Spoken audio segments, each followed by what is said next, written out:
We've been working on the Cutlass off and on all week and got the firewall mostly cleaned up. Got the frame repaired. I went with a lap weld with an underpiece and then a filler piece to bring it back to the original height. And kind of had to guesstimate at the hole location, but I think we got it pretty close. And we're getting ready to paint part of it.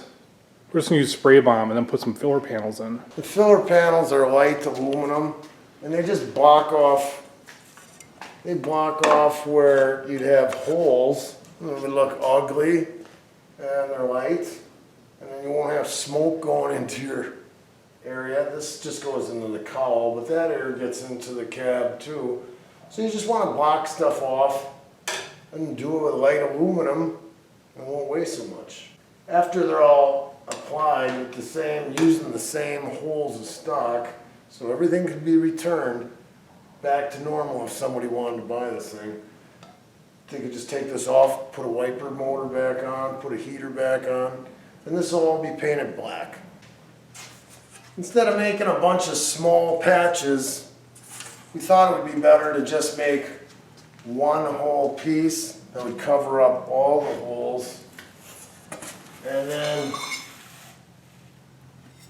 he didn't want to wreck this, so if you ever return the heater back to stock, because this little lip pokes out, this little piece had to be made, and then this will cover there.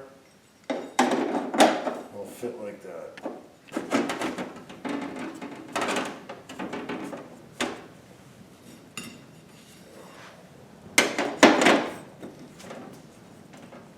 I was thinking of filing this out to a square and putting a carriage bolt so you wouldn't even see a cross screw or Allen button head. And there's a cross piece in the back that's been clearance, then a wider one, so it keeps centered and then pulls it in tight, and it'll just look like a little dome right in the center. And after it's all painted black, it'll look okay. To mount this piece, I'm going to use all existing holes in the firewall so it doesn't turn into a piece of Swiss cheese. And I am going to have a couple through bolts here and down here. There'll be a thin coat of seam sealer around all the openings to try to plug it up a little bit better. I have to admit, I feel like a little bit of a hack for painting this firewall like this, but like I said, all the work is going to be in the back of this car, and still kind of a big question mark on this car, how it's going to turn out. So this is good enough for the time being. It's all been re-seam sealed. Let this set up now and then we'll go over it with some black. Here's the holes that have been punched for that core support. Hopefully she fits on there correctly. That will be the next project. And then after that it's going to come this nose piece because it goes on before the fenders.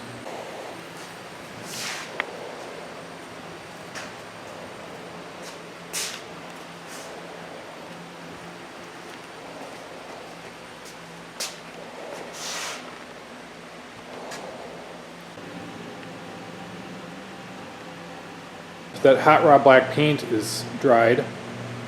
It's got a little bit of a shine to it, not much. I'm just hoping that the oil doesn't soak into it and wipes off of it. Here I'm going through the wiring harness. There's a big ball of tape on it. You can see there was ends looped back in there.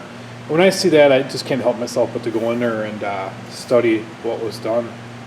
Here I got an old Climber's service manual, and I found the wiring schematic in this manual to be accurate for this car.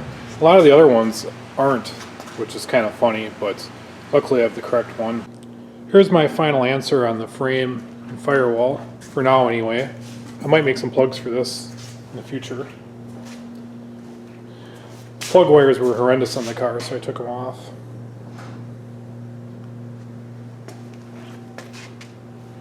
This patch turned out pretty good.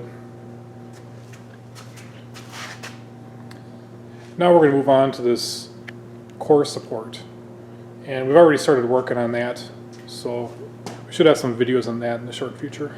That's all for now. Thanks for watching.